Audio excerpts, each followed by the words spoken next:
Dear students, good evening to you all.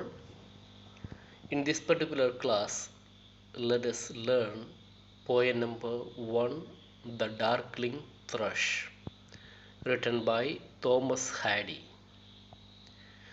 You can have a view of our great poet Thomas Hardy.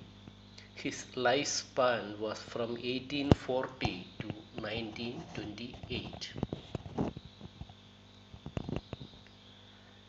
Thomas Hardy, the novelist and poet, was born at Upper Bockhampton in Dorset in the year 1840.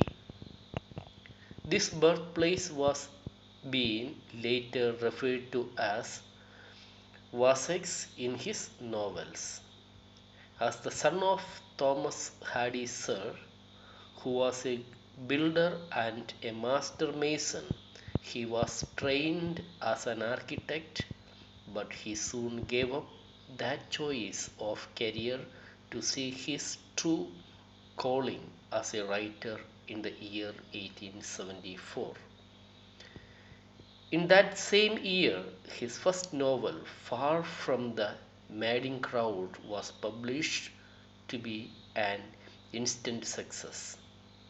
After, he moved back to London in a few years. Hardy had already established himself as a reputable writer and was acquainted to London's popular literary circles. The elemental theme in most of his writings reflected the struggle of man against the force of nature, which, according to Hardy, rules the world and which is basically natural and indifferent to human sufferings. All about the poem. The poet depicts a gloomy, wintry scene in nature. Looking at the scene, he himself feels gloomy. Nothing around him promises joy or peace.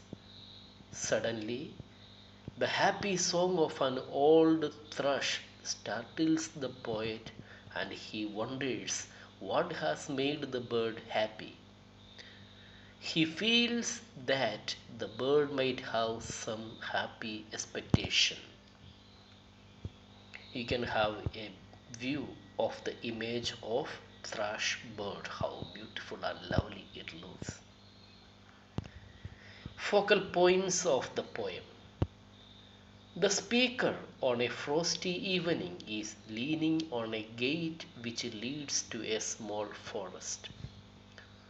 While the speaker is outside on a barren landscape, the rest of the world is comfortably inside, warmed by their household fires.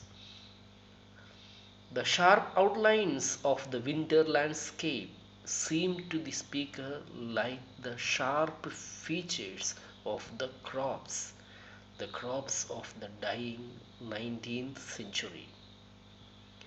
The very processes of nature are at a standstill.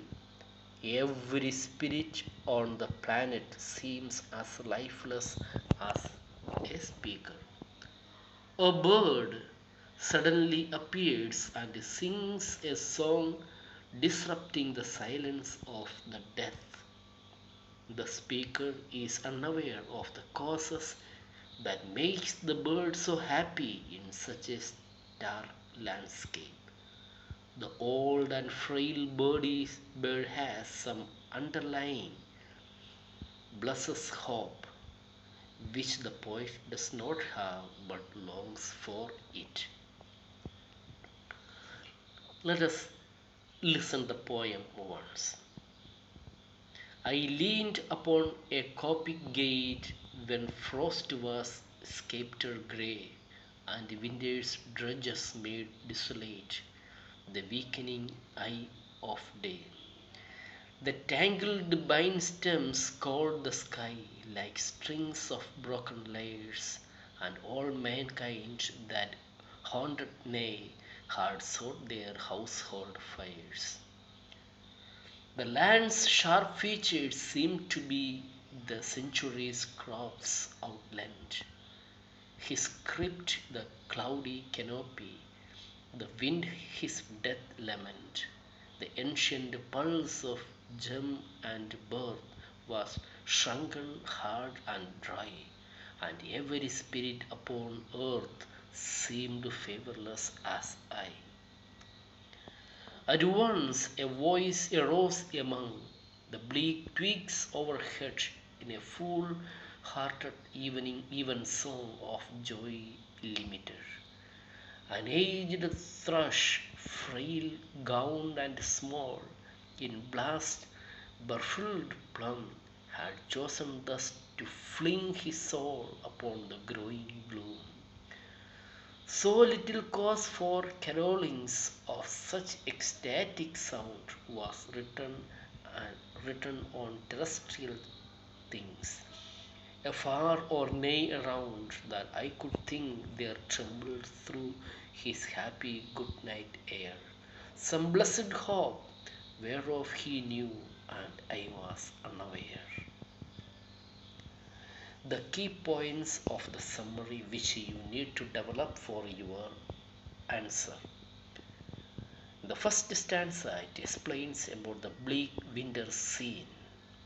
The second stanza almost explains the end of the century.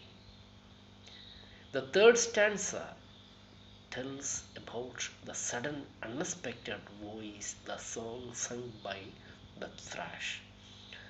And the last stanza tells the note of hope, the reason, the unknown reason for which the bird was singing, and the bird was aware of his happiness, but the author could not understand the reason of the happiness.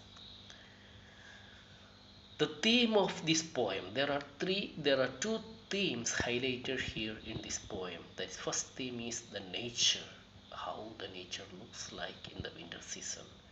Search for meaning in the world, that is the second theme. These are the two themes here in the poem which you need to develop. Style of the poem. Let us understand the form of this poem. It is a lyrical poem with 4 8-line stanzas with with A and A B C D C D rhyme scheme. It is written in iambic tetrameter with lines 1, 3, 5 and 7 carrying 4 stressed syllables and lines 2, 4, 6 and 8 carrying 3 stressed syllables. Figure of speech is used in this poem. Alliteration, metaphor, simile and personification. Then synecdoche, another perhaps a new figure of speech for you. That is, it is a figure of speech in which a part is made to represent the whole or vice versa. Example, the speaker refers to people as spirits. Dear students, I would like to wind up this class by giving you some critical remarks of the poem. The title of the poem, word Darkling, refers to history in poetry. It goes back to mid-15th century.